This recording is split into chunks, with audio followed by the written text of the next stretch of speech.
পার্থবাবুরা ভয়ে বাড়ি বাইরে বার হয় না, আমাদেরকে দায়িত্ব নিয়ে ওখানে শান্তি ফিরাতে হয়েছিল।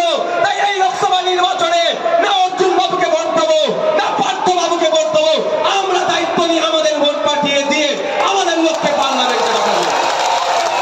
যখন হামলা হয়েছিল, অত্যাচার হয়েছিল বীজপুরে, তখন পার্থবাবুরা যায়নি কিন্তু শান্তি ফিরাতে। তখন ব্যারাকপুরে এই কেউ যায়নি শান্তি ফিরাতে, আমাদেরকে দায়িত্ব নিয়ে হয়েছিল। ওখানকার যারা লিডার ছিল তাদেরকে বুঝিয়ে বাজিয়ে অনেক কষ্ট হয়তো প্রকাশ্যে এসে করতে পারিনি, অনেক ক্ষেত্রে গোপন থেকেও যাতে শান্তি ফিরে তার চেষ্টা আমরা চালিয়েছিলাম।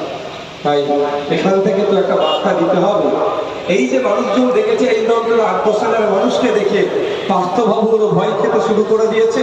পার্থবাবুর লোক এতক্ষণ ভিডিও করে নিয়ে চলে গিয়েছে যে দাদা কি লোক এসে পৌঁছেছে, যে আমডাঙ্গায় আপনারা 21-এর নির্বাচন করে এত সন্ত্রাস করলেন, এই বিধায়ককে দিয়ে এত হামলা চালিয়েছেন, পঞ্চায়েত ভোটে এত ভোট লুট করেছেন, তারপরেও যেভাবে আজকে সাধনপুরে হাজার হাজার মানুষ এসে ইন্ডিয়ান সেকুলার ফ্রন্টের ছায়া দলে তথা জামিন সাহেবকে ভোট দিয়ে পার্লামেন্টে পাঠাবার জন্য উপস্থিত হয়েছে, এটা অভূতপূর্ব।